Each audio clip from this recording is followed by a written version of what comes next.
Imagine this. You wake up, but it doesn't feel like waking. It feels like drowning.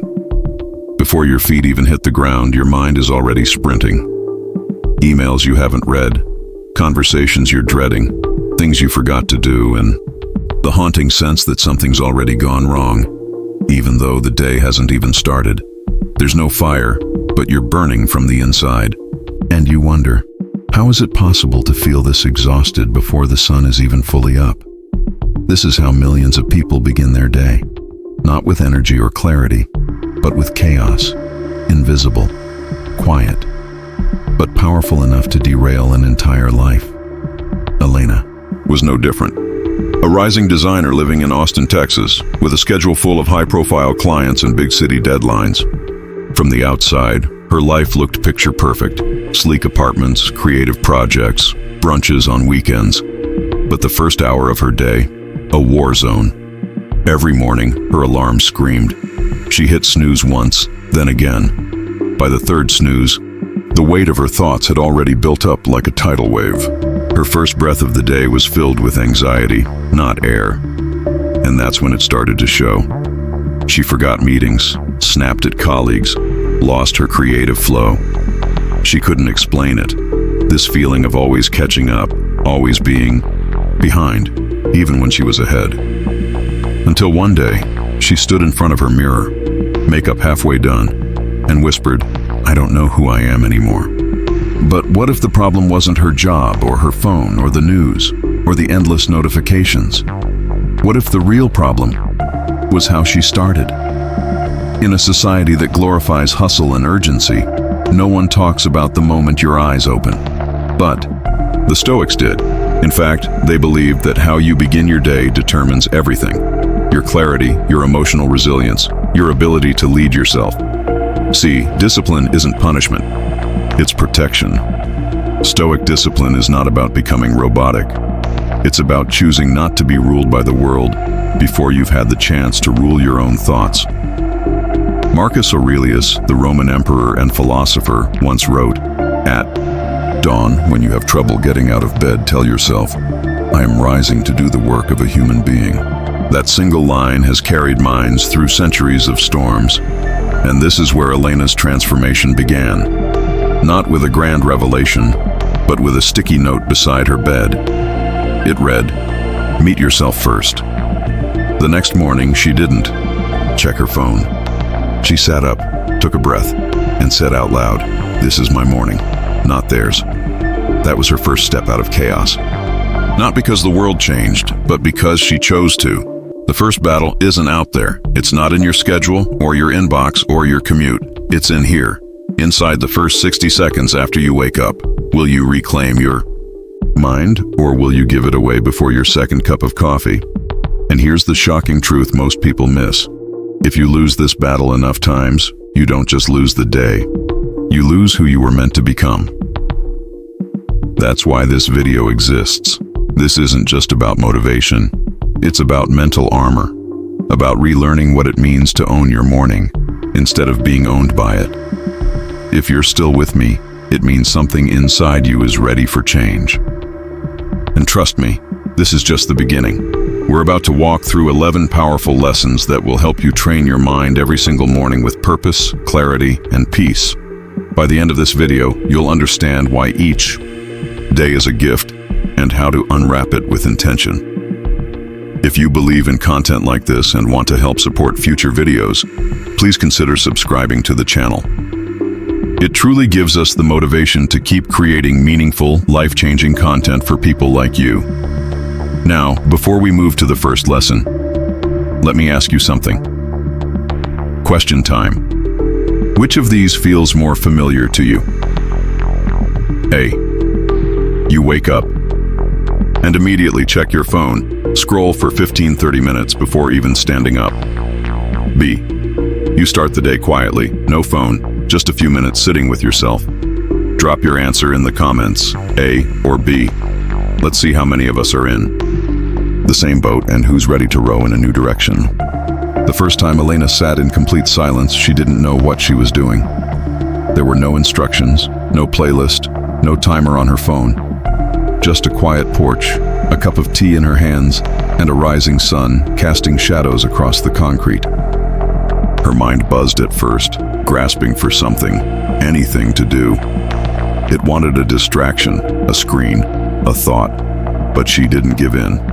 She just sat. And after a few minutes, something strange happened. The noise didn't stop, but she no longer felt tethered to it. For the first time in a long time, she wasn't being pulled. She was simply being. Stillness is not easy, especially in a world that trains us to fill every gap with stimulation. But the ancient Stoics knew something that we've forgotten. Stillness is not emptiness.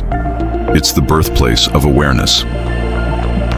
Elena started to make this moment of silence a habit. She didn't call it meditation. She didn't follow a trend. She called it her reset. Every morning before the emails, the meetings, the designs, she gave herself 5 minutes to be absolutely no one. Not a designer, not a friend, not a consumer, just a human being with breath and awareness. And those 5 minutes, they changed everything. Modern science now echoes what Stoics practiced thousands of years ago. When we sit in silence, no phones, no conversations, no external input, our bodies move into a parasympathetic state. This is our natural recovery mode. Heart rate slows, cortisol drops, the breath deepens. Our nervous system starts to heal from the micro-stressors of restless sleep and digital overload. We don't just relax, we realign. What Elena realized was this: if she didn't claim that space for herself in the morning, someone else would. Her phone, her clients, the endless stream of noise disguised as information. And when your mind is constantly reacting to what's outside, it forgets how to listen to what's within. So she added a new layer to her practice, a stillness walk. No podcast, no music, just her body and the morning air. She'd walk slowly, through her backyard barefoot, feeling the cool dew of the grass under her feet, noticing the bird song, the texture of the wind. It wasn't about fitness or step counts, it was about presence. About finding her footing before the world pulled her in 10 different directions. Stillness, she learned, wasn't about turning off her mind.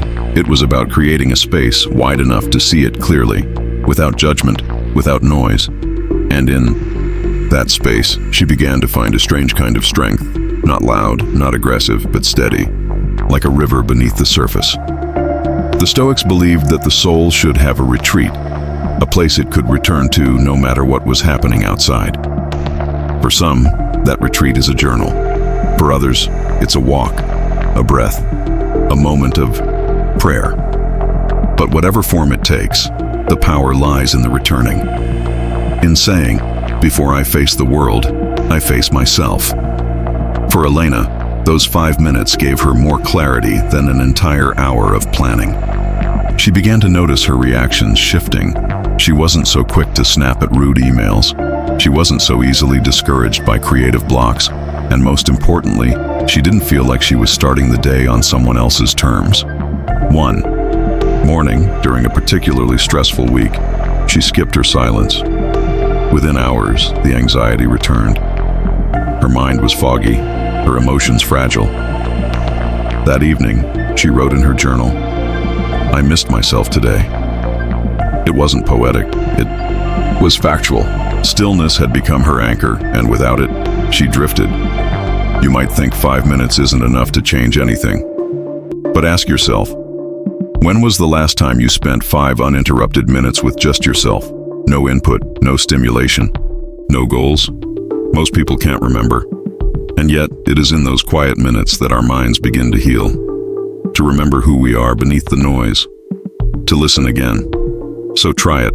Tomorrow morning before you do anything. Before the phone. Before the coffee. Before the world. Just sit. No expectations. No pressure. Just breathe and observe. Feel your thoughts. Don't follow them. Let them rise like smoke, then disappear. Let stillness teach you something you've forgotten. Because in this loud, chaotic world, the most radical thing you can do is be still. When Elena met Mason, it was during an online forum about intentional living. The topic of the week was self-mastery. Mason, a soft-spoken high school teacher from San Francisco, shared something that instantly struck a chord. He spoke not with grandiosity, but with the kind of clarity that only comes from lived experience. "I stopped trying to control the chaos," he said. "I started choosing who I wanted to be inside of it." He explained how he begins every day by choosing a single virtue. Not a task, not a goal, but a value, something he wants to embody fully for the next 24 hours. One morning it might be compassion, another patience, sometimes courage. He writes that word on a small index card, tapes it to the mirror, and says it aloud. "Today, I live this."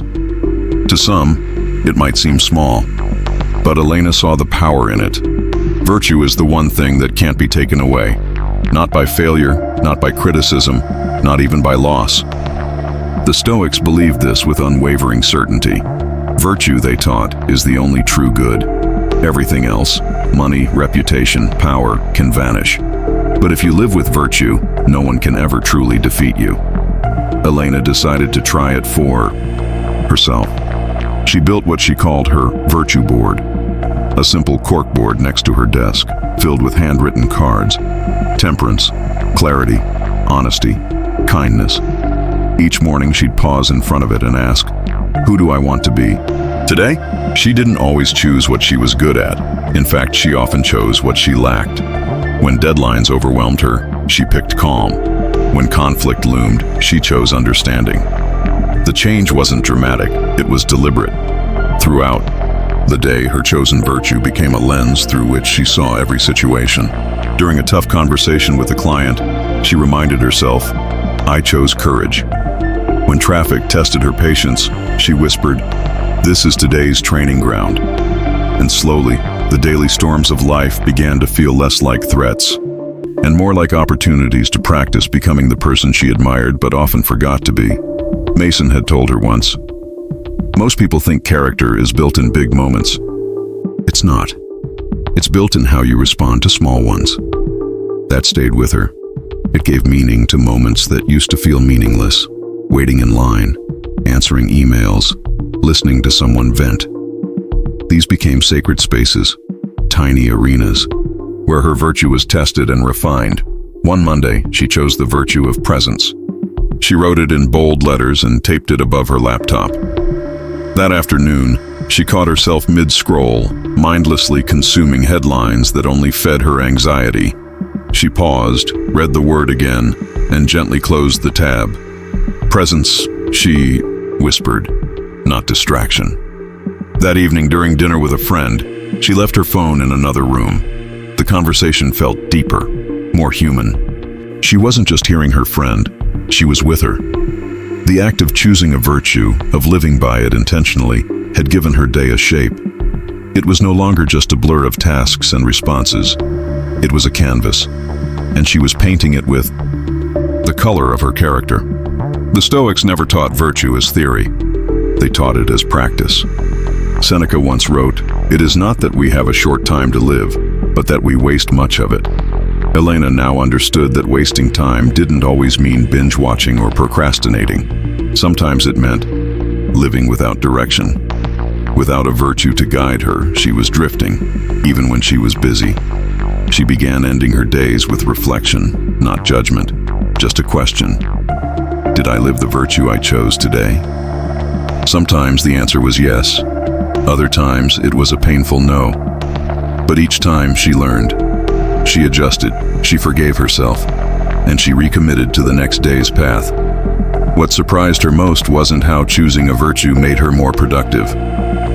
It was how it made her feel more alive. She was no longer floating through her life, reacting to everything. She was showing up with vision, with volition, with values. And that, she realized, was the quiet power of discipline. It's not about perfection. It's about presence. And when your day is anchored in virtue, the world may still be loud, uncertain, and unfair, but you're no longer tossed by its waves. You're grounded. You know who you are, and you know what you're here to practice. Every morning you have a choice. Who will you be today? Not what will you do, not what will happen, but who will you be? When things go right, when they go wrong, and in all the ordinary moments in between?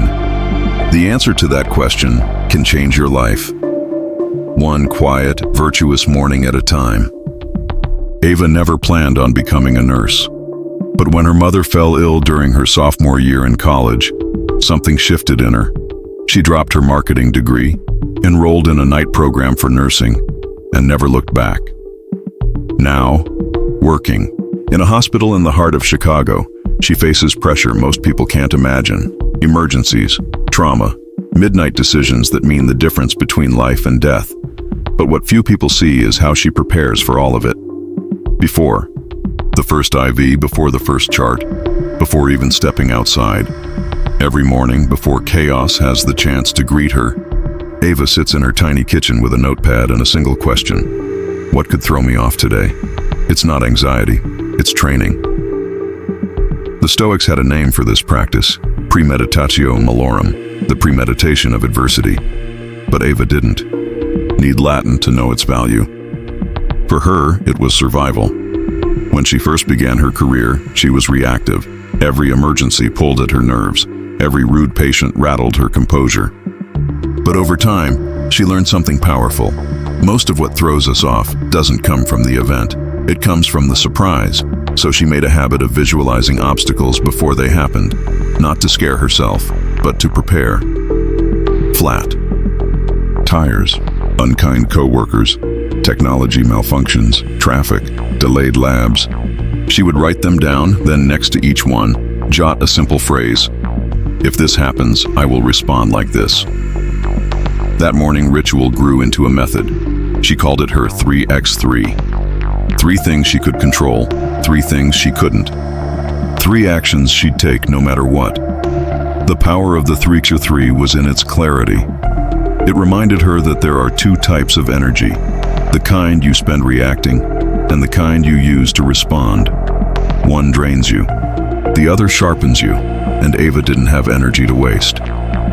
One Tuesday morning she wrote, I can control my breathing, my pace, my tone. I can't control how many patients walk in, their mood, the test results. My actions: take 5 slow breaths before entering the ER, drink water every hour, take a 3-minute mental break at 2 p.m. That day, a family came in screaming. Their child had collapsed from a sudden seizure. The room erupted into noise, doctors shouting, monitors beeping. But Ava had already prepared for this. Not for that exact scenario, but for the storm in general. She took a breath, stayed grounded, and moved forward like someone who had rehearsed calm. The Stoics believed that you should train for difficulty the way a soldier trains for war, not to live in fear, but to live ready. Ava understood this intimately. Each morning, her preparation wasn't about pessimism. It was about power, and the preparation didn't stop there. Ava also practiced something many people forget in the morning: immediate action. She learned that the longer she waited to start moving, the more room doubt had to grow. So she made it a rule: do one meaningful thing within 10 minutes of waking. Sometimes it was prepping her uniform. Sometimes it was reading one paragraph of a Stoic quote. Sometimes it was simply standing still in front of the mirror and reminding herself, I'm here to serve. I'm strong enough for today. Action, she discovered, creates its own momentum. It silences the inner voice that whispers, you're not ready. Because readiness isn't a feeling, it's a choice. You act, and then the clarity comes. Ava's days didn't become easier, but they became different. Less chaotic, more centered. She started to see herself not as a victim of her schedule, but as the anchor within it. Even on days when everything went wrong, alarms failed, patients yelled, machines broke, she didn't fall apart, because she had practiced falling in her mind before the day even began. One evening, after a particularly brutal double shift, she sat on her bed, shoes still on, and thought, I'm not drained, I'm steady. That was the moment she realized something deeper had changed. Her preparation wasn't just for the job, it was for life. We can't predict every storm, but we can build our foundation before the winds hit. We can choose our first action before fear chooses it for us, and we can separate what is ours to carry from what is not. Ava's life is still loud, still unpredictable, but she moves through it with quiet force, not because she controls everything, but because she controls herself, and that's the armor the world can't take from you. Julian used to think he had all the time in the world. As a freelance photographer living in the red rock canyons of Sedona, his days were fluid, unstructured, led more by the light in the sky than the clock on his wall. He chased sunrises, edited photos late into the night, told himself that if something didn't get done today, there was always tomorrow. Then the call came. His younger brother, Eli, had collapsed at work.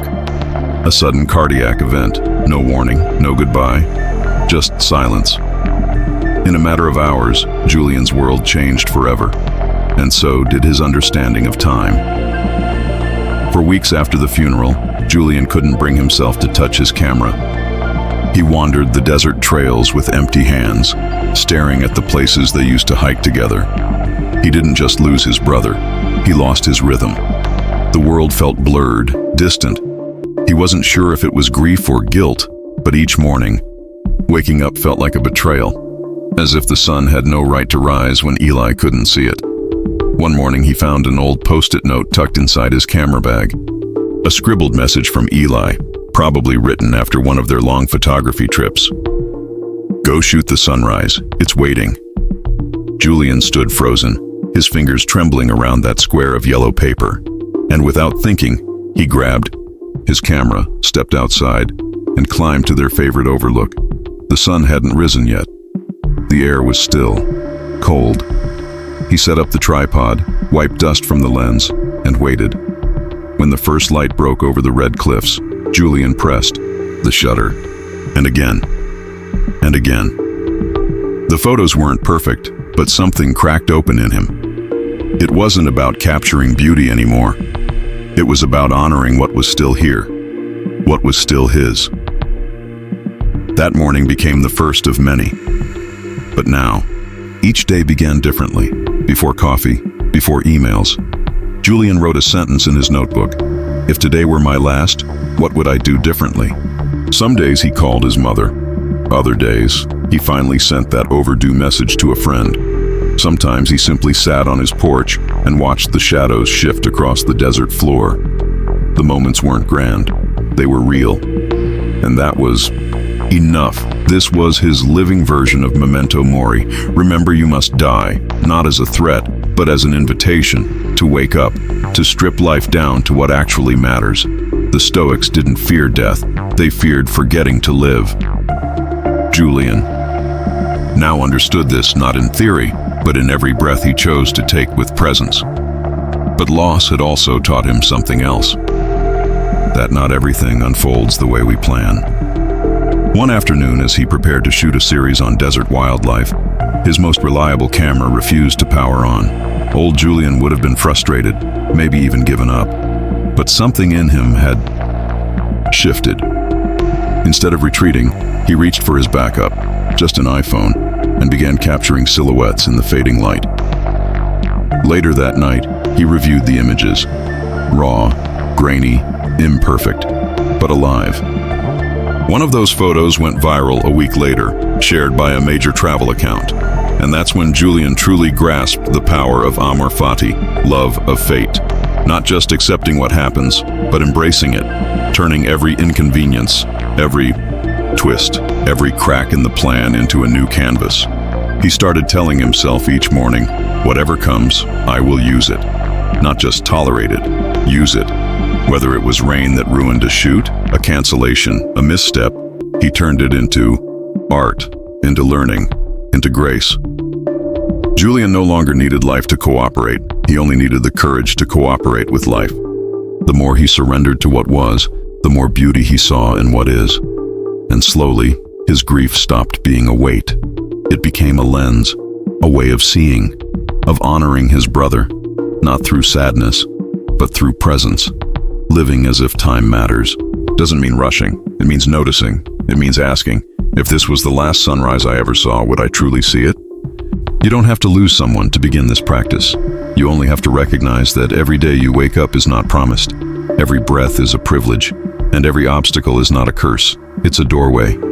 Julian once believed the best light for photography was golden hour. Now he knows the best light is whatever light you're given, because it's yours. And that makes it enough. You don't need more time.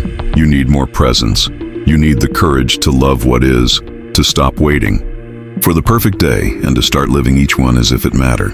At 5:30 a.m., while the rest of the world pressed snooze, Diana moved quietly through her small apartment in Seattle. The house was still, save for the gentle hum of the radiator and the occasional creak of the floor beneath her feet. Her son wouldn't wake for another hour.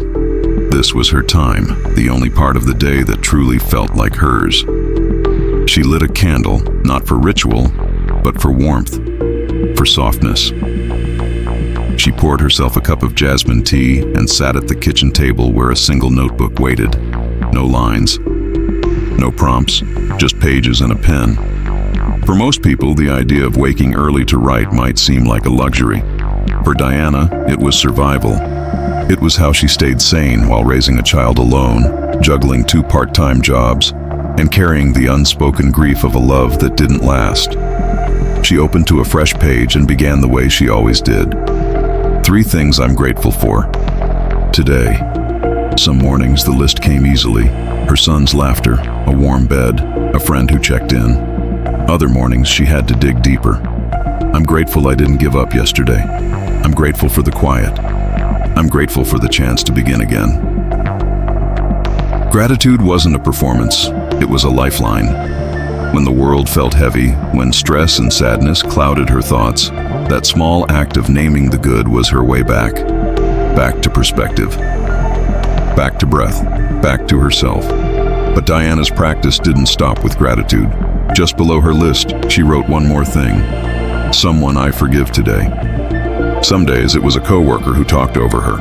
Other days it was her ex-partner who hadn't called in weeks. And more than once the name she wrote was her own. Forgiveness, she'd learned, wasn't about letting someone off the hook. It was about setting herself free. Carrying resentment was like dragging a backpack full of bricks. Silent, but exhausting. The Stoics taught that we should never let what we can't control weigh down the part of us we can. Diana took that seriously.